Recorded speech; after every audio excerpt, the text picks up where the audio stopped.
It is my honor to introduce the following panelists. We've got the chairperson of Umalusi Council, Professor John Volmik, sitting on my left-hand side here. He's the chairperson of Umalusi Council. In June of this year, the minister appointed a new council. Professor John Volmik is a returning chairperson of council. He returns with few other council members, and they've been joined by some new council members. This new council will serve until the year 2022. We also have Professor Eunice Balim sitting there. He's a new council member and also the chairperson of the Umalusi's Assessment Standards Committee. In his other role, Professor Eunice Balim is Vice Chancellor and Principal of Soklaki University in Kimberley in the Northern Cape. On my right-hand side, we've got Mayor Marie-Louise Madalani, Senior Manager, Quality Assurance of Assessment for School Qualifications, Marie-Louise. Senior Manager, Director for Quality Assurance of Assessment School Qualifications. Sitting that side of Professor Eunice Balim is Mayor Marisa Ditoy. Marisa is Senior Manager, Quality Assurance of Assessment Post-School Qualifications. That is Marisa. These two colleagues, Marisa and Marie-Louise Madalani, are working under the supervision of Ms. Zodwa Mudimakwani, who's sitting in the audience there. She is the Executive Manager for Quality Assurance and Monitoring. She's one of my deputies. The other Executive Manager present here is Mr. Emmanuel Sibanda. I don't see Emmanuel. Is he here? Sitting right at the back there. He is Executive Manager for Qualifications and Research.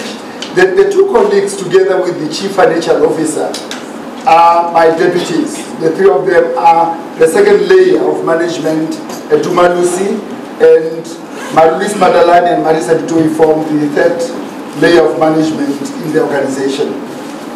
A hearty welcome to the hardworking senior management and staff of Umalusi present here, representatives of the different assessment bodies. I've seen a few colleagues here. I'll not be able to mention everybody by name. I've seen Mr. Brian Schroeder, Superintendent General for the Western Cape Education Department. There he is. You're welcome, Brian. I've seen Dr. Hugh Davis, the Chief Executive Officer of the South African Comprehensive Assessment Institute, Sakai. I've also seen a colleague from the Department of Basic Education, Mr. Elijah Mhlanga. He's the spokesperson of the department. I want to welcome also the journalists representing different media houses. Ladies and gentlemen, Umalusi is pleased to announce the outcome of its quality assurance processes after the 2018 national examinations. The results of the following assessment bodies were submitted to Umalusi for quality assurance and standardization. Independent Examinations Board IEB, they've submitted their qualification National Senior Certificate NSC, and they've also submitted the General Education and Training Certificate at level 4. We also have South African Comprehensive Assessment Institute, Sakai, National Senior Certificate. Benchmark Assessment Agency, General Education and Training Certificate, ABET level 4.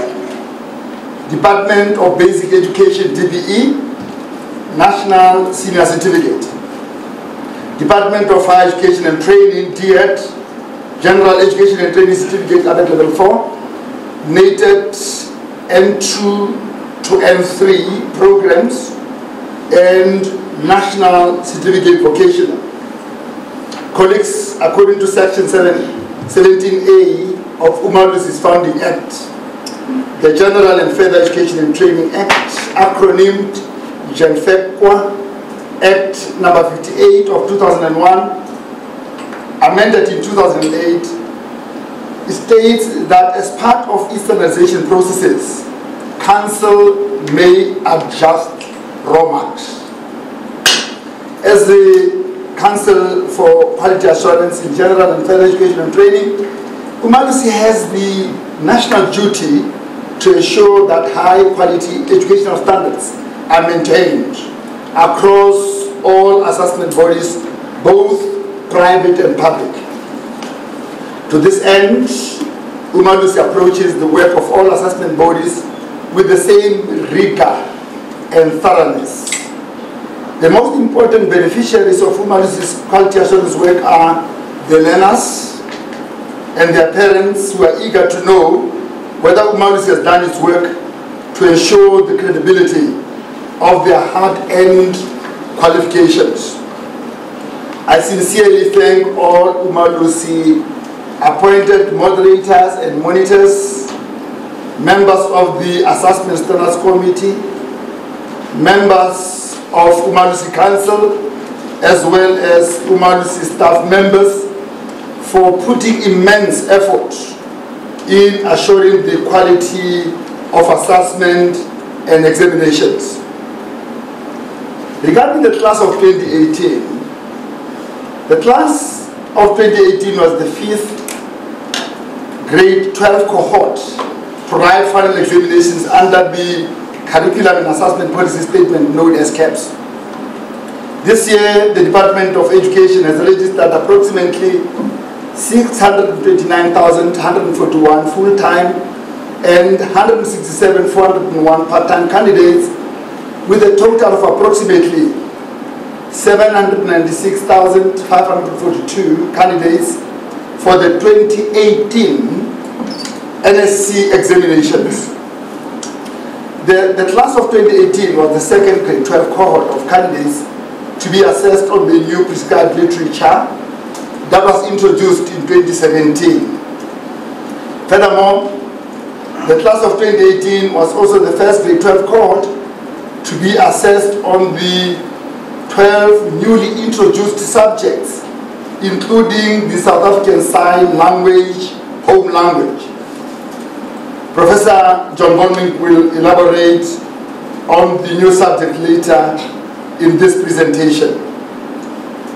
Let me briefly outline what the standardization process entails.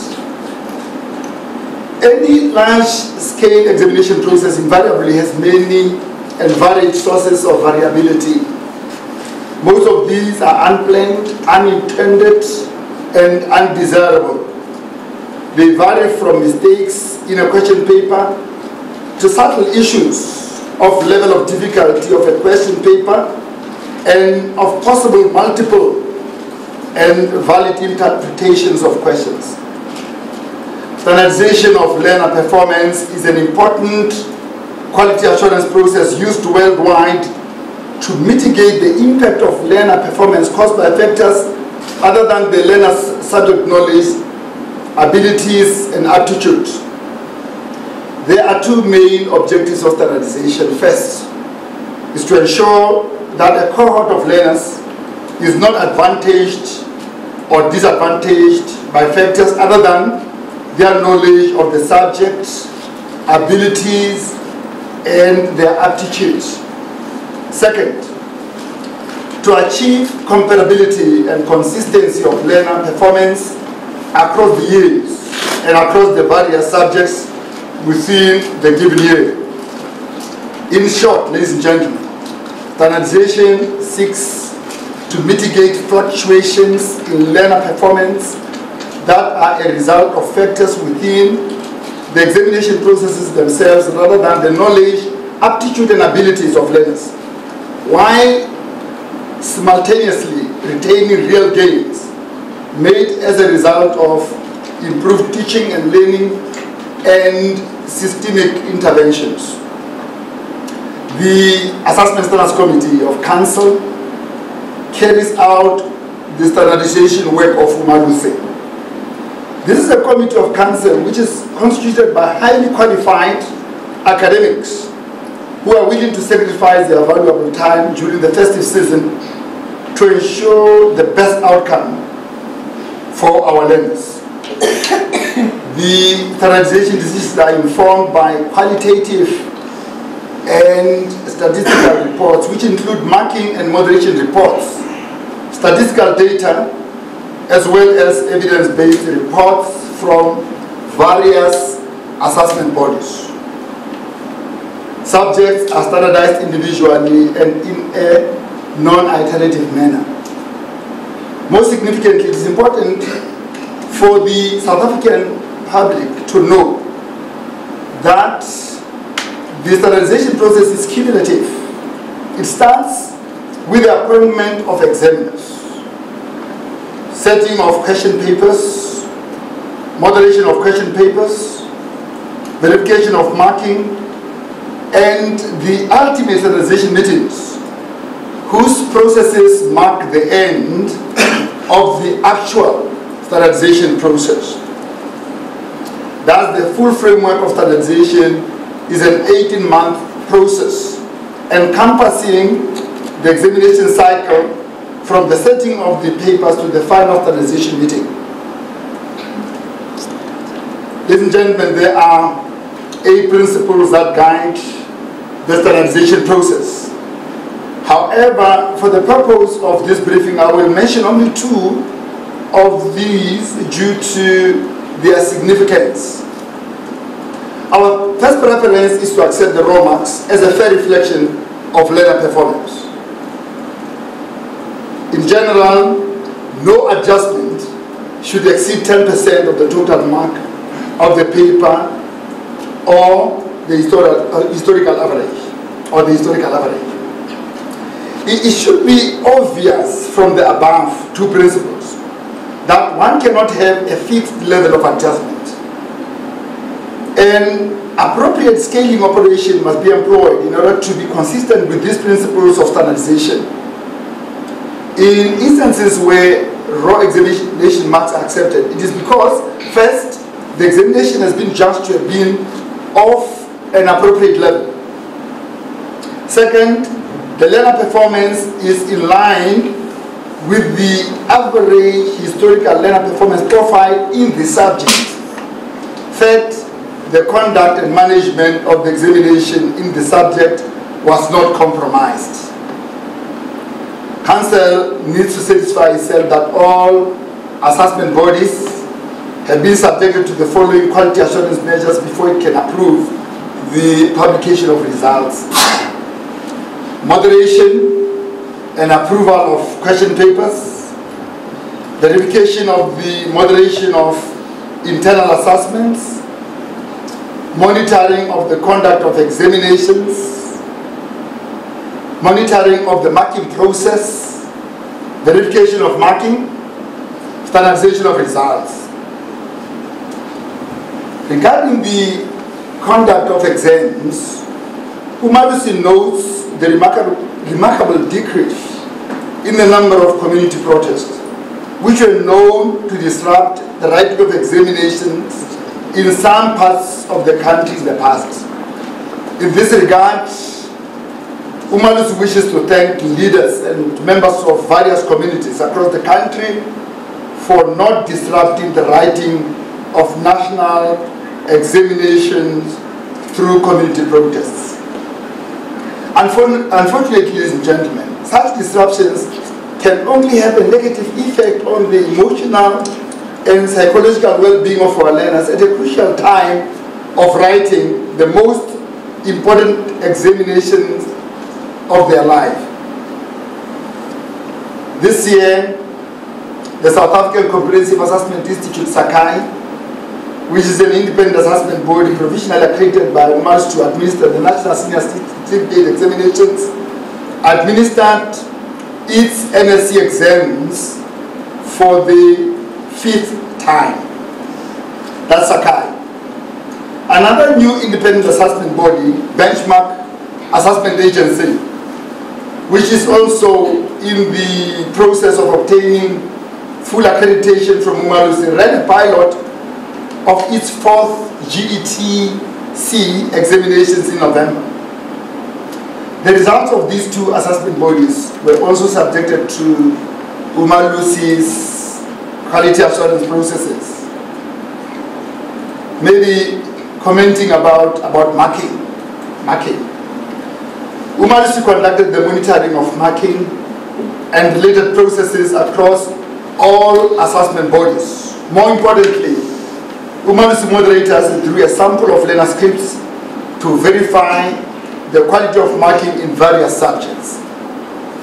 Furthermore, Umalusi attended marking guideline meetings whose purpose is to standardize and approve the marking guidelines for various subjects. Lastly, Umalusi is satisfied that there was notable improvement in the quality of question papers submitted for approval. Professor Volming will say more on this positive development in his presentation later. Nevertheless, we have met with all assessment bodies in the past few days and pointed out to them the need to address some areas of non-compliance which require their undivided attention going forward. Lastly, Umalusi would like to take this opportunity to make a fervent appeal to all stakeholders in education, including colleagues in higher education, to reconsider the timing of the release of results. It is our considered view that releasing results in the first week of January places tremendous pressure on the entire system, including Umalusi's quality assurance processes. As a result, assessment bodies and Umalusi officials work under extreme pressure to complete their work within very tight deadlines every year. It would therefore benefit the system, ladies and gentlemen, to ease the pressure by releasing the results sometime later on a date that would be appropriate for the system. This matter will have to be discussed with all the relevant stakeholders. Ladies and gentlemen, I thank you for listening, and please join me in welcoming Umalusi's Chairperson of Council, Professor John Volming, to deliberate on Umalusi's findings and its conclusions regarding the IEB, Independent Examinations Board, SACAI, South African Comprehensive Assessment Institute, BAA, Benchmark Assessment Agency, DBE, Department of Basic Education, DHET, Department of Higher Education and Training, 2018 examinations. Thank you very much. Thanks for listening. I hand over to Professor John Volming. Thank you, Dr. Akumesi, and good morning, members of the media, ladies and gentlemen.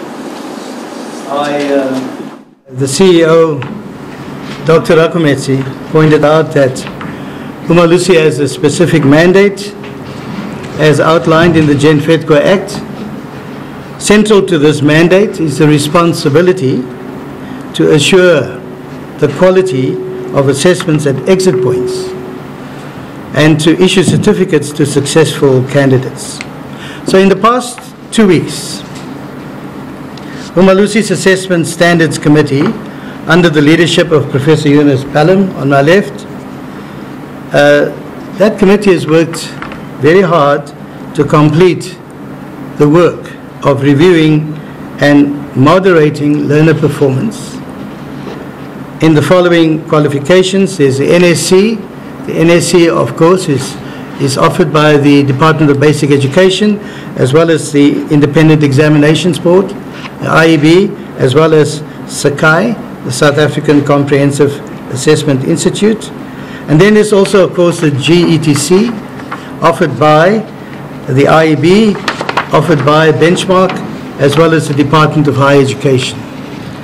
And then, of course, there's the courses that we call NATED N2 and N3 courses, offered by the Department of Higher Education and Training, as well as the NCV, levels 2 to 4. In total, if you had done the calculations as Dr. Akumesi had read it out, what I've just mentioned affects more than 1 million young people in this country.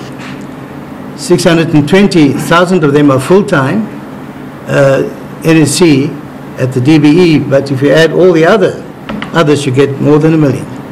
So we therefore have to take our work very seriously. I will now deal with the approval decisions. And I'll do it per qualification, starting with the NSC, the National Senior Certificate. And I will start with the DBE, because that's the biggest one. Dr. Rakometsi had already mentioned there were 629,141 full-time candidates for the NSC administered by the DBE. There were also part-time, 167,000 of them. Now, the class of 2018, as Dr. Rakometsi has said, each cohort has its own peculiarities from year to year. This particular cohort is the 5th grade 12 cohort to write the final examinations of what we call CAPS, the Curriculum Assessment Policy Statements. So I want to make this point, and that CAPS was introduced 5 years ago. Before that, 10 years ago, the National Senior Certificate was introduced for the first time. So CAPS is just a variation, a strengthening of the NSC. So if you take the 10 years of the NSC, and particularly the different variation over the last few years, I'm sure you will agree with me that we now have, by now, a maturing public education examination system. And therefore, one can expect both teacher and learner confidence and output to improve. That's a legitimate expectation, given what I've just said. But there's also been, over the 5 years since CAPS has been introduced, an increase in the resource material and learner and teacher support workshops that has an impact on the results. So, on the one hand, the 2018 cohort benefited from the maturity of the system. And that happened over a decade now. And so, slowly but surely, the NSC is beginning to strengthen.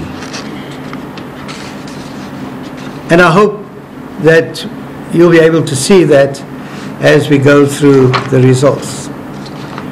But Dr. Rakometsi had also pointed out that significantly, there were also new things.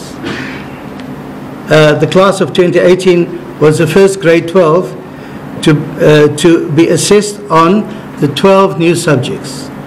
And what are they? The South African Sign Language, Home Language, Technical Mathematics, Technical Sciences.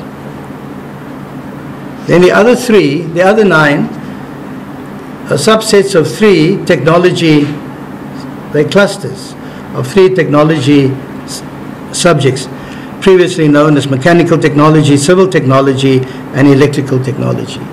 So under the new dispensation, 2018, for the first time, instead of writing mechanical technology, they had to choose between automotive, fitting and machining, welding and metalwork. That is mechanical.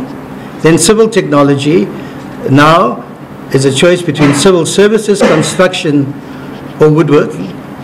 And lastly, electrical technology is digital systems, electronics, and power systems. So those 9 plus the other 3 gives us a 12.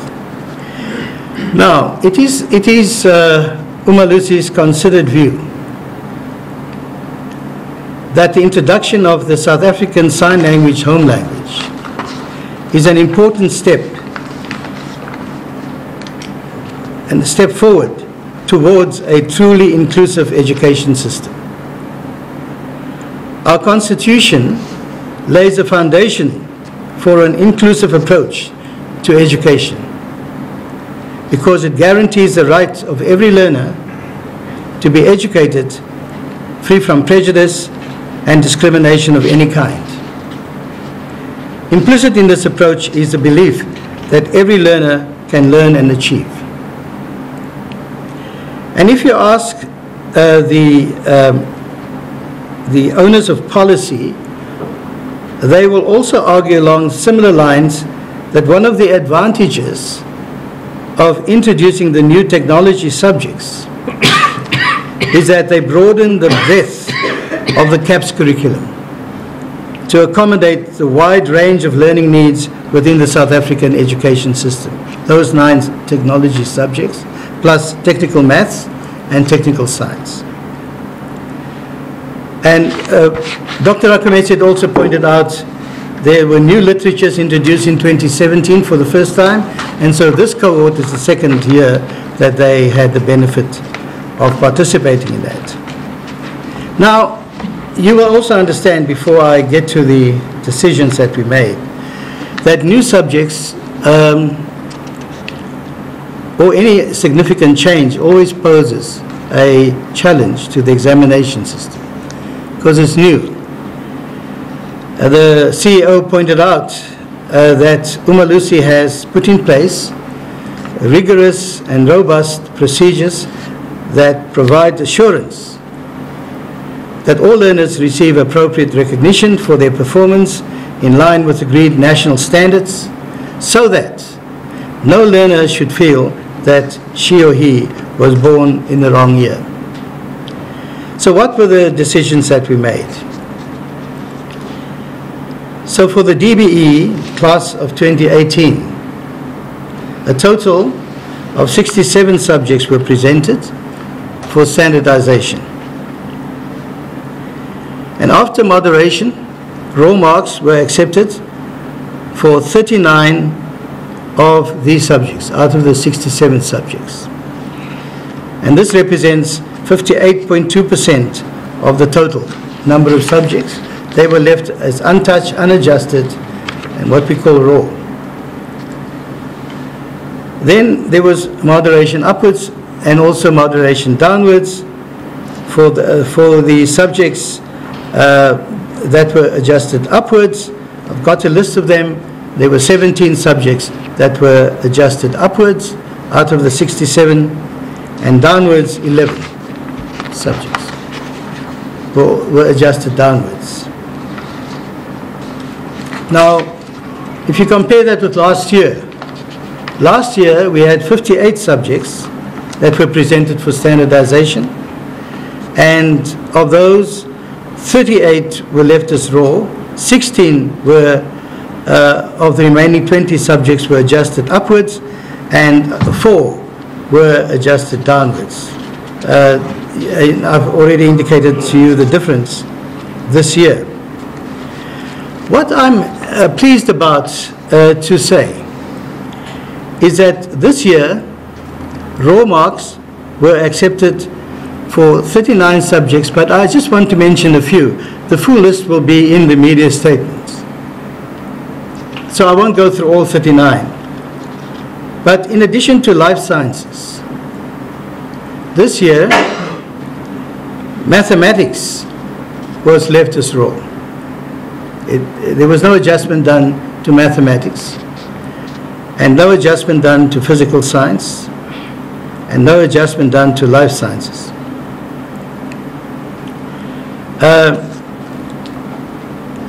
And there were 36 other subjects like that were left raw. Dr. Akumechi did say that is our preferred position, not to adjust the marks. We only adjust if there's a compelling reason to adjust, either upwards or downwards. Now, for the technical sciences, technical mathematics, geography, religion studies, agricultural management practices, and some other of the technology subjects as well as languages, there was an upward adjustment. 17 of them. And then downward adjustments was done on subjects like mathematical literacy and history and information technology and agricultural technology, to name but a few. Again, the full list is in the statement. So that said, it is perhaps appropriate to make a few comments about the results of 2018. I've already mentioned it is pleasing to see that there is a steady upward trend in the marks of some gateway subjects that kept us awake at night as a nation, and high enrollment subjects. And these include mathematics and mathematical literacy and physical science and life sciences. Those are the so-called gateway subjects. I also note with delight that accounting and business studies and economics has been, the performance has been very encouraging. So this can be attributed to a range of factors. We're not going to go into all of those factors now, but they include learner support provided by the DBE in the 11 high enrollment subjects, and support for progress learners, as well as support for high achievers, not just progress learners, but also for high achievers. I just want to express a concern around one subject that hasn't turned the corner, as it were, as like mathematics and physical science has done, and that is geography. So we've noticed that for the past several years, we had to adjust geography upwards. Now, Umalusi has a policy, it will not keep on doing that. So it cannot fix the problem on graph paper. So the change must happen in the classroom. In other words, only teaching and learning can change that. Any further downward trend, Umalusi would have to do the right thing. Now, in the case of geography, there were many reasons given. There was one province in particular that was disadvantaged because of the nature of the paper, technical matters. Then there were errors in the papers. People also, moderators and examiners, have pointed out that learners seem to have a problem with map work, and also the glossary of terms. Some assessment bodies put the glossary of terms in, but in the DBE's case, if your language is not English or Afrikaans, you're going to struggle with those terms. So those are all ways in which this subject can be given the attention it deserves. Let me just mention a couple of other things. One is, and I think the point that Professor Ballum always makes, is that standardization aims in the main to achieve equivalence of the standard of the examination across years, subject and across subjects and assessment bodies. So it shouldn't be the case that one assessment body is easier than another assessment body. So we standardize all the assessment bodies, not just the DBE. And we want to deliver a relatively constant product to the market. And that includes the universities and colleges and employers. That's the job of Umalusi. And Dr. Rakometsi has pointed out that the adjustments follow certain guiding principles.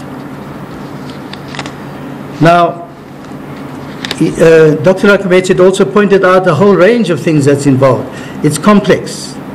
And the complex nature of the stages and processes followed can easily lead, and many times you read in the papers, and I'm sure to this year will be no exception, misinterpretations of what adjustment is all about.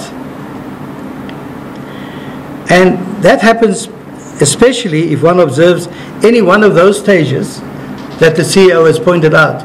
If you take that in isolation, or just look at the final standardization result. There are many processes involved: moderation, verification, monitoring. Standardization is only one of the many. So I just wanted to point out that this is a complex thing, and it could easily lead to superficial critique. Now, we as Umalusi will declare exams fair and valid and credible, and it's important for us to do so, and that's why we're here today, to make ourselves accountable to the public, because it's important to keep building public trust and confidence. So there are issues with the marking. I mentioned that we are happy that the marking is following certain principles, particularly the tolerance range. As a marker, you can't be out by more than 2 to 3%, etc. But also there is some unevenness, sadly, in the quality of marking across the provinces. Now, lastly, irregularities. Every year we have to talk about that. And we can't declare something free and fair if we don't address this. But I'm pleased to report that, based on the evidence that we have, the 2018 National Senior Certificate examinations were largely incident-free, largely, not completely. There were a few minor disruptions experienced in some parts of the country. Of particular significance, and I think this is very significant, this year there were no leakages of the examination papers. Nothing pollutes the integrity of an examination more than a leaked paper. And this year there were no leaked papers, and we are particularly happy about that. So we want to commend the Department of Basic Education as well as the provincial departments for working tirelessly to achieve that goal. But there were, however, several incidents of irregularities, both administrative and serious irregularities, and there's a list of them that Umalusi has been studying. But those that have caught the attention of the public is the one in Gauteng and another one in the Eastern Cape. In Gauteng, in Katlong, the principal of a secondary school was reportedly involved in an incident where he gave answers to learners during the Geography Paper 1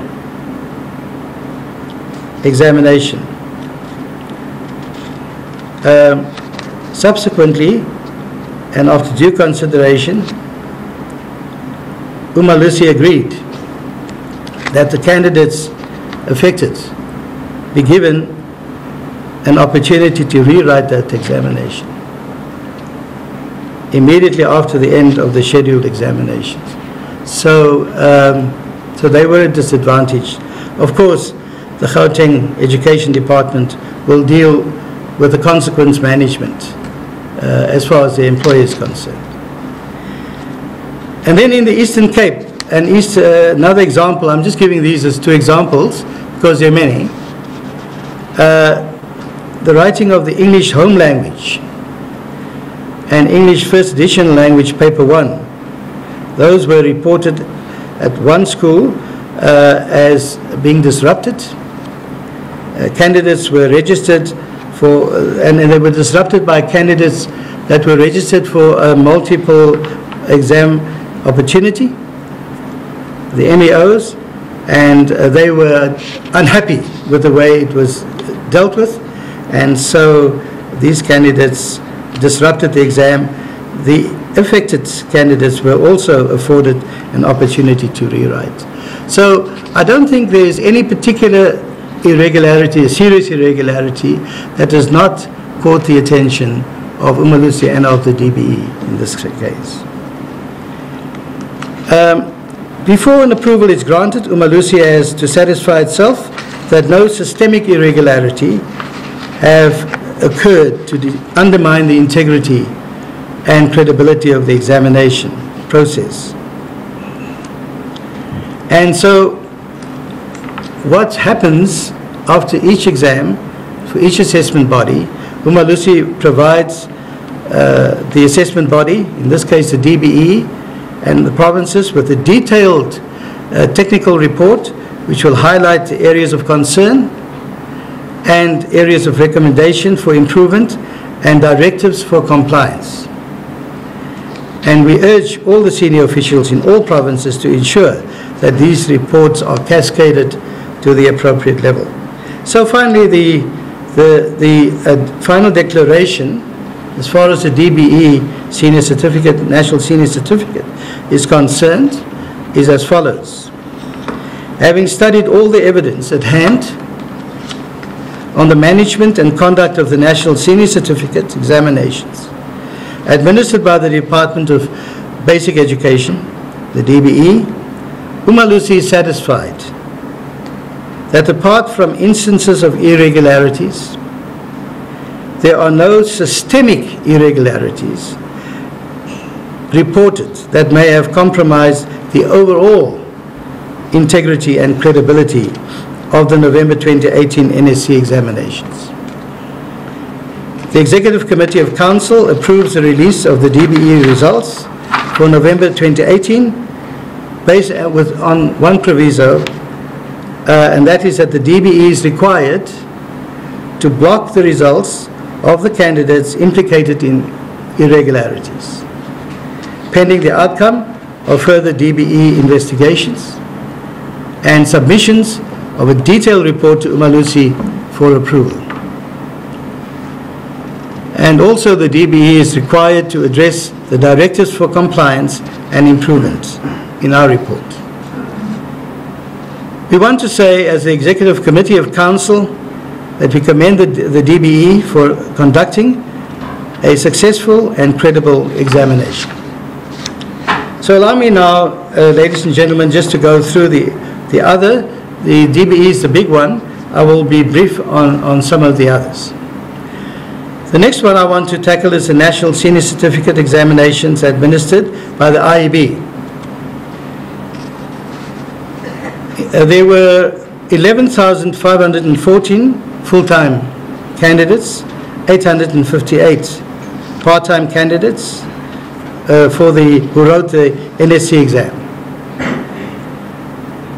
62 subjects were presented for standardization, and of those, 46 were left as raw.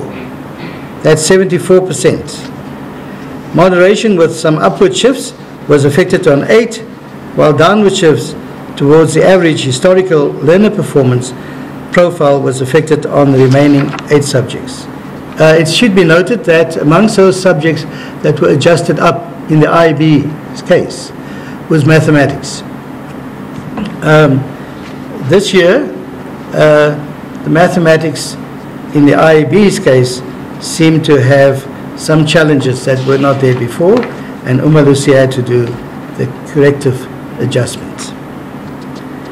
And so, as in the case of the DBE, we've studied all the evidence at hand of the National Senior Certificates for the IEB, and we note that apart from the instances of irregularities, again, there are no systemic irregularities reported that may have compromised the overall integrity and credibility of the November 2018 NSC examinations administered by the IEB, and we therefore approve the release of the IEB results of the November 2018 NSC examinations, and the proviso is that the IEB is required to block the results of the candidates and centres and subjects implicated in irregularities pending the outcome of further IEB investigation.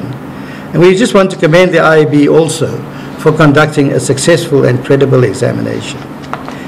Then the last assessment body that deals with the NSC is the South African Comprehensive Assessment Institute, Sakai.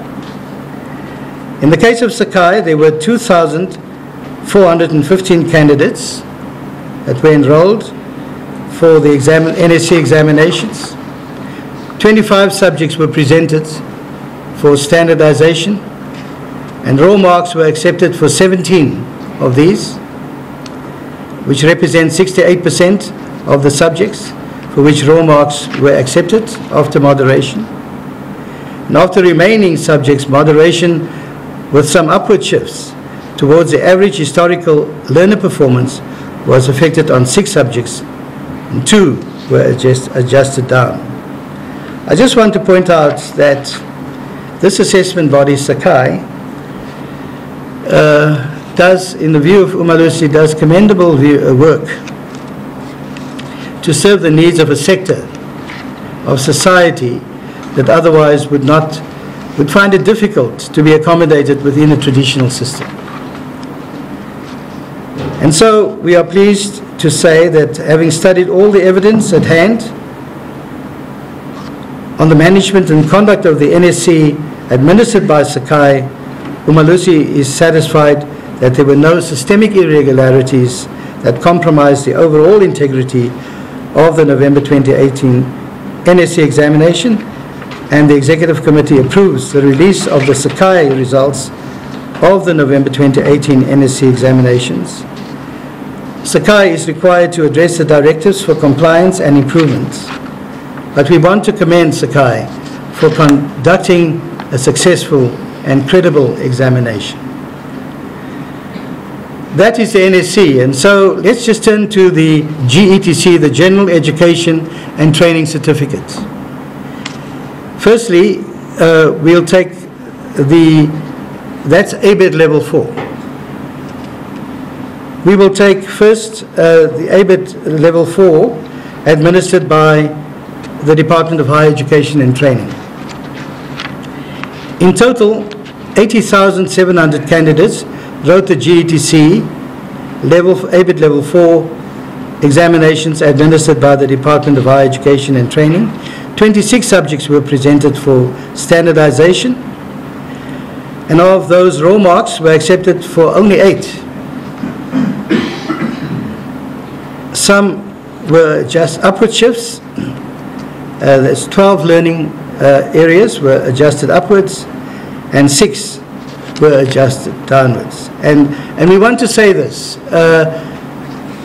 Umalusi remains concerned with the overall poor performance of candidates in the GETC examination ABET Level 4 administered by the Department of Higher Education and Training. Nevertheless, we've looked at all the evidence as far as irregularities are concerned, and we notice that apart from the alleged incidents that we are aware of, such as group copying at some centers, poor management of the SBAs, school-based assessments, by some centers, none of those constituted systemic irregularities that might have compromised the overall credibility and integrity of the November examination. And so we are happy to approve the release of the November 2018 GETC ABET Level 4 results administered by the DHET. We have a proviso that the DHET is required to block the results of the candidates implicated in irregularities pending the outcome of further investigation. And we want to thank and commend the DHET for conducting a difficult but successful and credible examination. There's also the IEB. IEB also administers an examination for the GETC, and they had 2,255 candidates, and of those they presented 8 learning areas for standardization, and raw marks were accepted in 3 learning areas out of the 8. 2 learning areas were adjusted mainly upwards, and 3 were adjusted downwards. And we are happy to approve the release of the results of the GETC ABET Level 4 administered by the IEB, with a proviso that the IEB blocked the results of candidates implicated in examinations and SPA irregularities, pending the outcome of further IEB investigations and verification by Umalusi, and IEB must act on the directives for compliance and improvement. The last group that offers the GETC examination is Benchmark, and they had 692 candidates, and they presented 7 learning areas for standardization. Raw marks were accepted for 6 out of the 7, and 1 was adjusted mainly down. And Umalusi is happy to approve the release of the results of the Benchmark Assessment Agency GETC examination on the grounds that there were no systemic irregularities. However, Benchmark should block the results of candidates and centres implicated in examination irregularities pending the outcome of further benchmark investigations and verification, and that they should act on the directives for compliance. We want to commend them also for conducting a successful and credible exam. The last set of examinations, again, is administered by the Department of Higher Education and Training. So there's the NCV, National Certificate Vocational, levels 2, 3, and 4. And then there's what's called the NATED levels 2 to 4. 2 to 3. Let me start with the NCV. If you take the combined total of NCV levels 2, 3, and 4, you get a total of 161,751 candidates in the country for the 2018 NCV administered by the DHEADs. And there are no less than 260 subjects. Now remember, NSC has at most 67 subjects. The NCV has 260 subjects, and they presented them for standardization. And of those 260 subjects, raw marks were accepted for 156 subjects, which is 60%. Then there were downward shifts that affected on 39 subjects and upward on 65 subjects. So 60% were left as raw. Having studied all the evidence, again, here we've taken notes of the challenges of non-submission of ICAS marks or evidence by several centres. However, there were no systemic irregularities reported that have compromised the overall integrity of the November NCV levels 2 to 4 examinations, and so the Executive Committee approves the release of the results based on the proviso that the DHEAD blocks the results of candidates, centres and subjects implicated in irregularities, and the results of the implicated centres that did not submit evidence of ICAS, pending the outcome of further DHEAD investigations and submission of a detailed report to Umalusi. And the DHEAD should address the directives for compliance and improvement. And we want to commend the DHEAD in this case for conducting a credible examination. Then lastly, there's NATED, the NATED N2 and N3 courses. And if you combine them, there were 79,000 for the November cohort. Of course, this is an examination that is written on a trimester basis. So in November, 59 subjects were presented for standardization in the case of NATED N2 and N3. And of those, raw marks were accepted for 33 subjects, 20 were adjusted upwards, and 6 subjects were adjusted mainly downwards. And so there's also the business languages N3.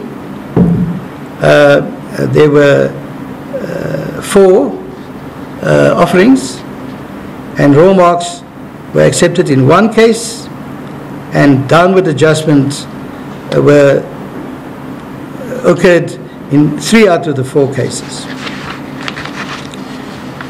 And we are happy to, as Umalusi, having noted, there is one serious irregularity, which is a leakage of the engineering science N3 question. And I've indicated before the seriousness of a leakage. So in the case of NATED N3, there was a leakage of engineering science, and there were also non-submission of ICAS evidence by several centres. But having noted that one leakage, and having noted the centres that did not submit ICAS evidence, Umalusi is happy that no systemic irregularities were reported that might have compromised the overall integrity. And so the EXCO is happy to approve the release of the November 2018 engineering studies N2 to N3 examinations administered by the DET. Now we have to point out in this case that the DET is required to block the results of candidates implicated in irregularities, including the engineering science N3 results, where the 13 implicated candidates are registered. So the entire centre will be blocked. If one student is at any one of those centres, because it's a leaked paper, that's the rule. So, we also require the DET to block the results of implicated centres that did not submit evidence of ICAS pending the outcomes of further DET investigations. And we want to say in this case that Umalusi remains concerned about the slow progress with the revision of the curriculum and of several subjects, and the need to improve the management of assessments and examinations conducted especially at private colleges. The DET is required to address the directives for compliance and improvements. Ladies and gentlemen, as far as the results are concerned, that brings me to the end of the presentation of the detail of the November 2018 examination. But may I just say in closing that our view as Umalusi is that good quality education is a basic human right for all our learners in our country. And it is precisely for this reason that all stakeholders within the South African education system are urged to approach the education of our children as a social justice issue. To this end, we must spare no effort in ensuring that we strengthen our education from the bottom up and continue to strive for excellence in teaching and learning, because we cannot depend on the standardization process to bring about improvements. I want to thank the CEO, Dr. Rakumetsi, for his leadership, and all the senior Umalusi managers and staff who work tirelessly against stringent timelines to deliver the best for the country. I want to thank all members of the Assessment Standards Committee under the leadership of Professor Yunus Balam for a job well done. And on behalf of the Umalusi Council, I wish to extend a hearty congratulations to all learners who have done well in their examinations. Warm congratulations all to their teachers, parents, partners, guardians, and all those who have supported these learners in their studies. And for those who have not succeeded this year, I want to say there's another chance next year. So please, do not give up. Work hard, and you will do better next year. I wish you all the best for 2019. Thank you very much. Thank you, Professor Volmik. Ladies and gentlemen, I will now open the floor for questions. I will take the first round of questions. If you could just introduce yourself and the media house that you represent as you ask your question. And if you could also just, not ask too many questions, just one at a time so that we can give other colleagues a chance to ask their questions as well. And if you still have more questions, we will take a second round and so on and so on. Thank you very much. Questions, please.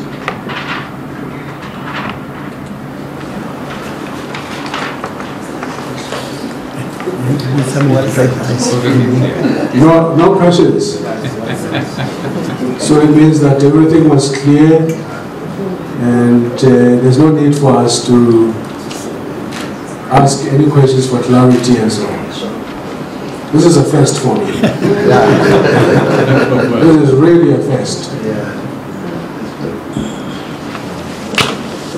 Really? No questions?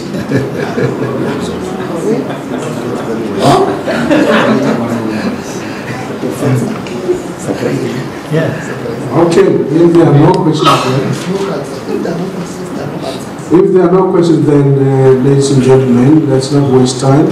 I will now give over to the chairperson of the assessment committee of council, and that is Professor Yunus Balin, to give us the vote of thanks. Thank you. Thank you very much, and thank you to the chair of the Umalusi Council. I really wanted to say that the CEO and the chair of council were correct in saying that this was an arduous task. The last 2 weeks have been tough, intense, and it demanded an enormous amount of stamina. But it, of course, would not have been done without the unyielding, persistent commitment of the Umalusi staff, the executives, the staff supporting them, right down to the people organizing travel arrangements, etc., etc. And I want to say a warm thanks to them. There was like a buzz of activity behind us. What we did was only possible because of them. The assessment bodies, your constructive, positive engagement was really well appreciated, and thank you very much for that. To the Umalusi, to my colleagues who are on the Assessment Standards Committee, drawn from all over the country, again, their commitment was unyielding, and it was really positive. And then lastly, to say a word of thanks to the media for taking interest in what we do. I think, as our chair says, what Umalusi does is really to serve in the best interests of the learners. We do what we do because we are optimistic about the future, and that is about what young people can and should be doing and will be doing. And so to thank you, and the media, of course, are the ones who take that message. So thank you for being here. Thank you all, and as the year is ending, stay off the roads if you can. But if you have to be there, drive safely. And otherwise, I wish a warm and positive 2019. Thank you. Thank you. Thank you. The meeting stands adjourned. Just to make you aware that we do have some refreshments for, in particular, our media friends. So please do not be in a hurry to leave. There will also be an opportunity for one-on-one interviews with members of the panel, the chairperson of council, the CEO, and Professor Balin. So just indicate just out if you want an interview. There are colleagues who had indicated that they would like to have a live interview with the CEO. This will be more or less the best time to do that. Thank you. Thank you.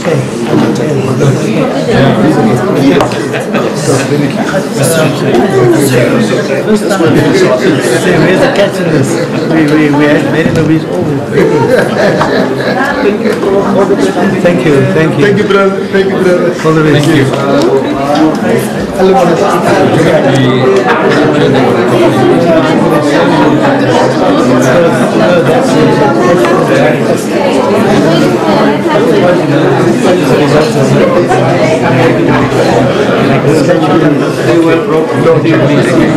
Thank you. Thank you, brother. Thank you, brother.